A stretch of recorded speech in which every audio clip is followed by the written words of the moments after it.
Hoy les ofrecemos la era de la sinrazón.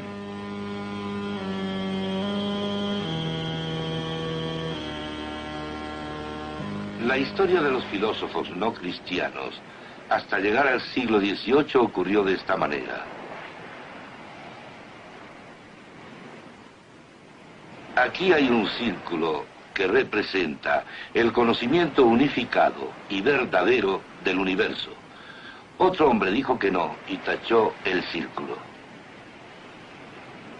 Y dijo entonces, aquí está el círculo. Otro hombre dijo que no y tachó el círculo. E hizo entonces su círculo. El siguiente hombre lo tachó e hizo el suyo. Esto continuó a través de los siglos. Jamás encontraron el círculo, pero creían con optimismo que alguien lo haría, partiendo del hombre mismo y sobre la base de su razonamiento por sí solo.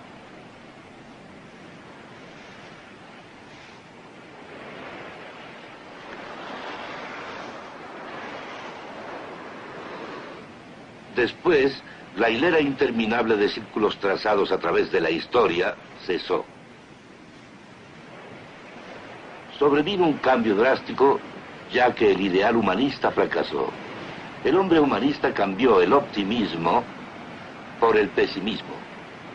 Se olvidó de la esperanza de una respuesta unificada, y esto hace al hombre moderno lo que es ahora.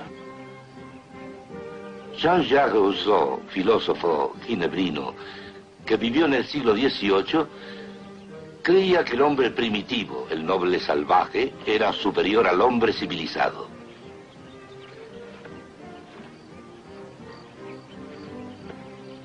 Pensaba que la Ilustración, con su énfasis sobre la razón, las artes y las ciencias, hacían que el hombre perdiera más de lo ya ganado.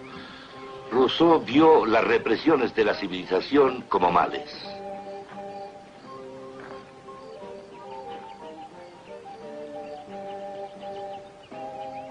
L'homme est né libre, et cependant, partout il est dans les fers. El hombre nace libre, mas por doquier se ve aprisionado. No solo se refería a estar libre de Dios y de la Biblia, sino a estar libre de toda clase de restricciones, libre de toda cultura, libre de la autoridad, absolutamente libre para lo individual, estando lo individual en el centro del universo. Cuando se aplicaba lo individual, su concepto recaía en el ideal bohemio, en donde el héroe era el hombre que luchaba contra las normas, los valores y las restricciones de la sociedad. Cuando Rousseau aplicaba su concepto de la libertad autónoma a la sociedad, este concepto no funcionaba. Aquel que se rehúse a obedecer la voluntad general, se le obligará a hacerlo entonces por la fuerza. Rousseau escribió esto en 1762. Significa únicamente que va a ser forzado a ser libre. En otras palabras, tiranía, una tiranía que conducía su posición a su conclusión lógica en el reino del terror de la Revolución Francesa. Inclusive el rey del terror, Robespierre, fielmente puso en práctica las ideas de Rousseau.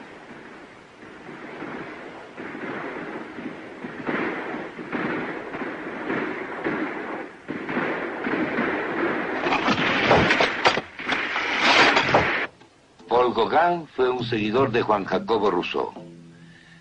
En búsqueda de la libertad total, abandonó a su familia. Partió para Tahití, esperando encontrar allí al noble salvaje. Y allí se dio cuenta de que el ideal del noble salvaje era una ilusión. Al trabajar en esta pintura escribió también sobre esta. La consideró una obra filosófica comparable al Evangelio. Pero ¿qué Evangelio? Gauguin mismo dijo: próximo a la muerte de una vieja mujer, un extraño pajarillo estúpido concluye: ¿de dónde? ¿Qué? ¿A dónde? dolor. Eres mi amo. Destino, cuán cruel eres y siempre vences. Me rebelo. Lo que encontró en Tahití fue muerte y crueldad.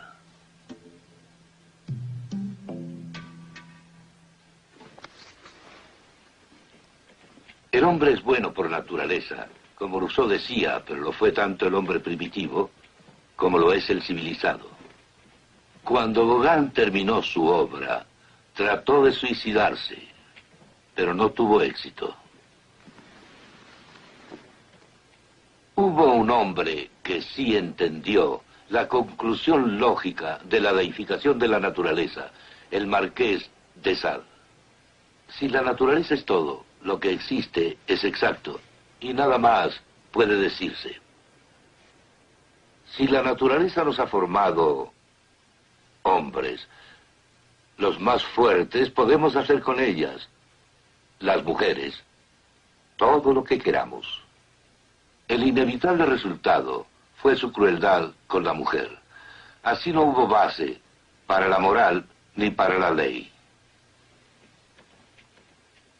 Hablaré ahora por un momento de los artistas de la Reforma holandesa, quienes con tanto gusto pintaron las simples cosas de la vida.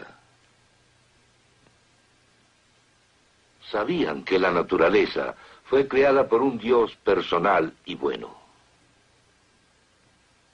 También sabían que debido a la caída, el hombre se rebeló contra Dios y que la naturaleza, como está ahora, es anormal.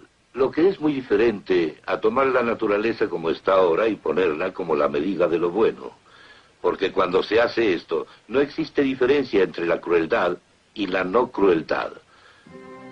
Aún en los tiempos de Rousseau y sus seguidores, los dos conceptos de libertad total y de todo, incluyendo al hombre como parte de una gran máquina, no podían seguir manteniéndose juntos. El concepto de Rousseau de la libertad total del hombre choca con la posición que partía de la razón humana por sí sola, que todo, incluyendo al hombre, es parte de una gran máquina. Las dos posiciones no podían mantenerse unidas.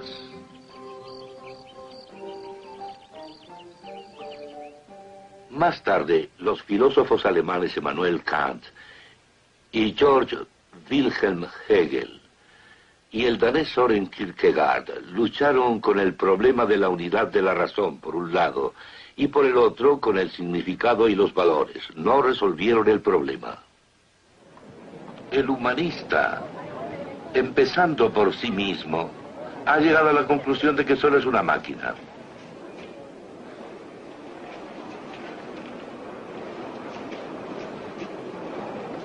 El hombre humanista no tiene cabida para un Dios personal.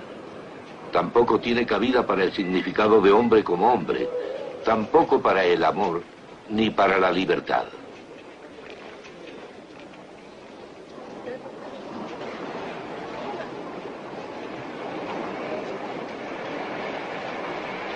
El hombre es solo una máquina, pero los hombres que mantienen esta posición no pueden ni podrían vivir como máquinas.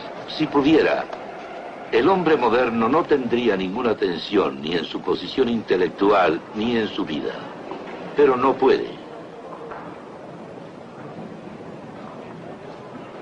Así que debe olvidarse de la razón para tratar de encontrar algo que le dé un significado a su vida, a la vida misma, aunque para lograrlo niegue su razón.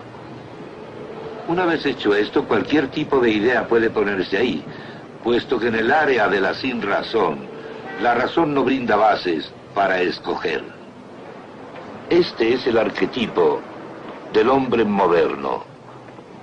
¿Cómo es que pasó? Pasó porque el vano hombre humanista, aunque era finito, insistió en partir solo de sí mismo y de lo que llegaría a saber sin otro conocimiento, y no tuvo éxito. Tal vez el más conocido de los filósofos existencialistas fue Jean-Paul Sartre. Solía pasar mucho tiempo aquí en París, en el Deux Magots.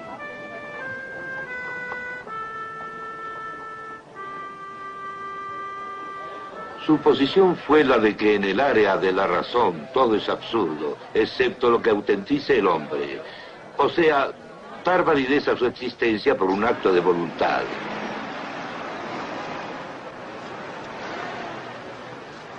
En tal posición, uno puede igualmente ayudar a una anciana a cruzar la calle.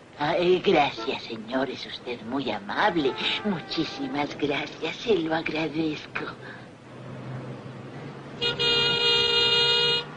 O atropellarla. La razón no estuvo implicada y no había nada que mostrara la dirección que esta autenticidad, por un acto de voluntad, tomaría. Pero Sartre mismo no podía vivir de acuerdo a su propia posición. Adressé au président du tribunal international pour les crimes de guerre par le président Ho Chi Minh. En un momento dado firmó el manifiesto argelino, que declaraba que la guerra de Argelia era una guerra sucia. Este hecho indicaba que el hombre podía emplear su razón para decidir si algunas cosas eran correctas o si eran equívocas, y así destruyó su propio sistema. Un moment où les impérialistes américains intensifient à outrance l'escalade. Karl Jaspers, existencialista alemán, tendió a causar un gran impacto en las ideas y formas de vida que siguieron a las ideas existencialistas. De acuerdo a él, podríamos tener una gran experiencia que nos diera la esperanza de que tal vez hubiera un significado para la vida, a pesar de que nuestra razón nos dice que la vida es absurda. Llama a esto experiencia final. Martin Heidegger fue otro filósofo existencialista que dijo que la respuesta estaba en el área de la sinrazón. El filósofo alemán dijo que existía algo llamado angustia, una sensación general de ansiedad que uno siente en el universo. Esta sensación, este sentimiento de ansiedad, revela existencia y esto nos hace un llamado a la decisión. De este sentir se desprende el significado para vivir y escoger, aunque sea en contra de nuestra razón. El significado descansa nada más que en esta vaga sensación de ansiedad, tan nebulosa que ni siquiera tiene un objetivo específico. Cuando Martin Heidegger envejeció, esa opinión se fue volviendo débil, por lo que cambió su posición. El existencialismo como forma de filosofía no ha podido desaparecer, pero cada vez más personas piensan de esta manera, aunque no conozcan el nombre de existencialismo. Para ellos, la razón conduce al pesimismo. Así que tratan de encontrar una conclusión buena, totalmente separada de la razón. Aldous Huxley, el filósofo y escritor inglés, propuso como solución las drogas. De acuerdo con él, debemos dar drogas a la gente sana. Mediante esta experiencia podrán encontrar la verdad en su propia mente cuando ellos lo deseen. Lo que plantearon Huxley y sus seguidores fue la verdad dentro de su mente. Para ellos, la verdad objetiva ya no existía. La cultura de la droga y su mentalidad obvia, gracias a su propio vehículo, cruzaron las fronteras del mundo, las cuales hubieran sido imposible cruzar por otros medios de comunicación. Este disco vino a ser el llanto desesperado de muchos jóvenes a través de todo el mundo. Expresaba la esencia de su vida, de su pensamiento y de sus sentimientos. Después vino el rock psicodélico, un intento de encontrar esta experiencia sin las drogas.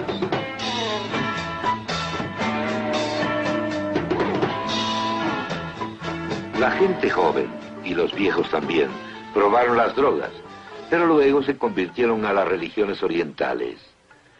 Tanto las drogas como las religiones orientales buscan la verdad dentro de uno mismo, negando la razón. La razón central de la popularidad de las religiones orientales en el occidente es un posible significado no racional para la vida y los valores.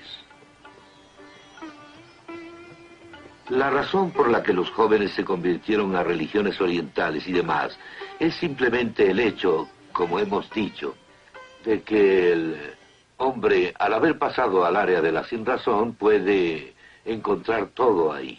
La esencia de las religiones orientales es la negación de la razón, igual que sucede al ingerir las idealistas drogas. Así que el convertirse hoy a las religiones orientales concuerda con la metodología existencial moderna, el existencialismo del hombre moderno, al tratar de encontrar una esperanza optimista en el área de la sinrazón cuando ha abandonado la esperanza de una base humanista, de encontrar una clase de respuestas unificadas a la vida, un significado a la vida a través de la razón. Aunque los demonios no encajen en las conclusiones del hombre moderno en cuanto a la base de su razón, muchas personas modernas creen que aún los demonios son mejores que todo en el universo al ser solo una gran máquina.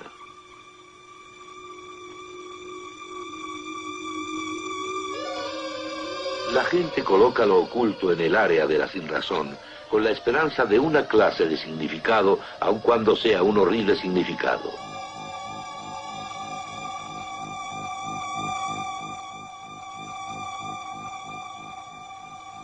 Uno debe sentir como cristiano una gran pena por estas personas, pero en lo que a culpabilidad se refiere, uno debe entender que a estas personas no se les debe culpar. Deben llevar su clase de culpa en cuanto a lo individual. Básicamente no se les debe culpar. A la Iglesia sí se le culpa, puesto que ella con su liberal teología ha dejado un vacío. El hombre, partiendo solo de sí mismo, se le representaba y se le enseñaba con la teología y el lenguaje teológico. En el Renacimiento, el hombre intentó mezclar a Aristóteles y a Platón con el cristianismo. También fue un intento de combinar el racionalismo del Renacimiento con la cristiandad. Se le llama liberalismo religioso generalmente. Esto era estropeado por lo sobrenatural y a menudo lo negaron enteramente. Por ejemplo, la resurrección de Cristo después de muerto. Trató de aferrarse a un Jesús histórico, seleccionando del Nuevo Testamento todos esos elementos sobrenaturales que el Nuevo Testamento enseñó sobre Cristo. Este intento llegó a su clímax con el famoso libro de Albert Schweitzer, Búsqueda del Jesús histórico. Fracaso. Fracaso el tratar de apartar del Nuevo Testamento lo sobrenatural y mantener al Cristo histórico. Al Cristo histórico no se le puede separar de los hechos sobrenaturales relacionados con él en la Biblia. La historia y lo sobrenatural están demasiado vinculados en el Nuevo Testamento. Si conservamos algo del Jesús histórico, se tiene que conservar algo de lo sobrenatural. Si uno se olvida de todo lo sobrenatural, entonces no hay Jesús histórico.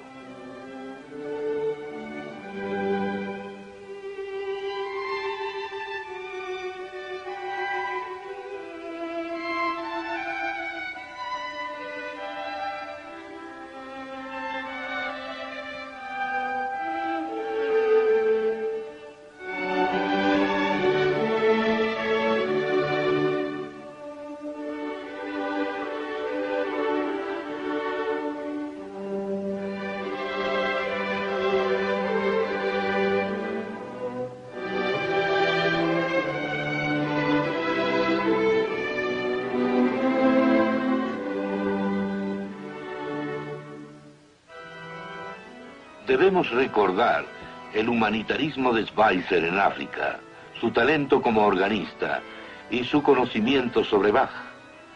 Sin embargo, también debemos recordar su lugar en la corriente teológica.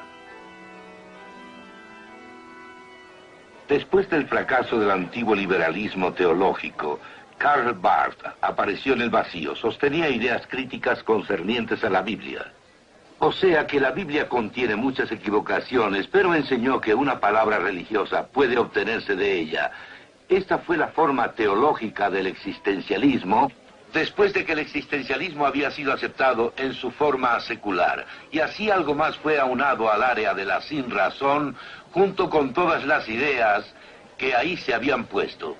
En otro sentido, debemos sentir admiración por el suizo Karl Barth, porque al estar enseñando en Alemania, se pronunció claramente contra el nazismo en Barmen en su declaración de 1934.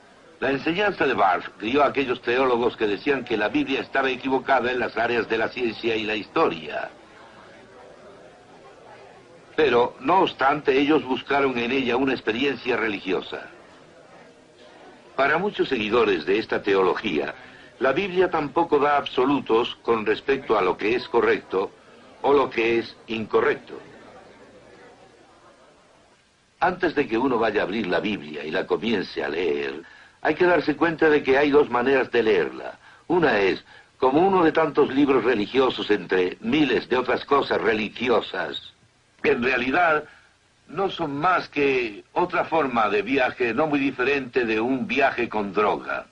La otra manera es entender que la Biblia es verdad, y siéndolo estamos escuchando algo completamente contrario a lo que oímos sobre nosotros en todos lados. Sobre todo meros promedios estadísticos, cosas relativistas.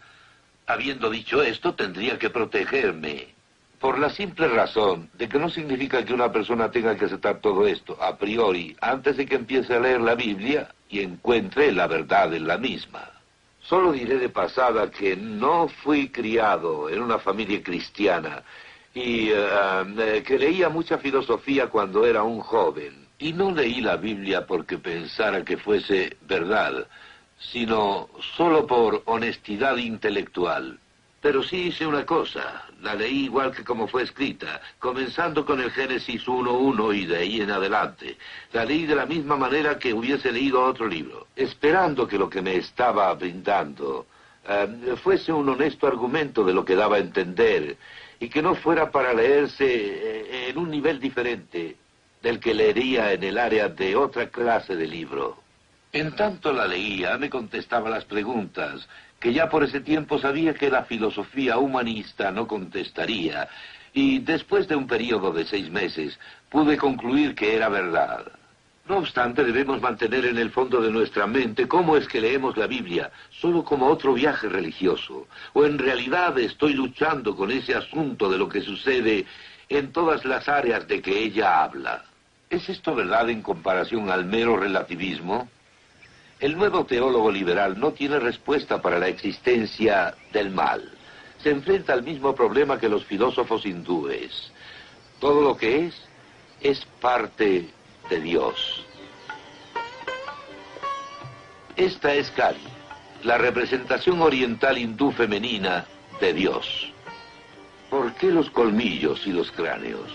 En el pensamiento religioso oriental, la crueldad viene a ser lo mismo que la no crueldad. Porque todo lo que ahora es parte de lo que siempre ha sido, una parte de lo que ellos llaman Dios. El moderno hombre humanista ha llegado a ese mismo punto. Un punto en el que no es posible saber lo que es correcto y lo que no, ni por qué hay que escoger la no crueldad antes que la crueldad. El profesor Paul Tillich de Harvard fue uno de los sobresalientes teólogos liberales neo-ortodoxos.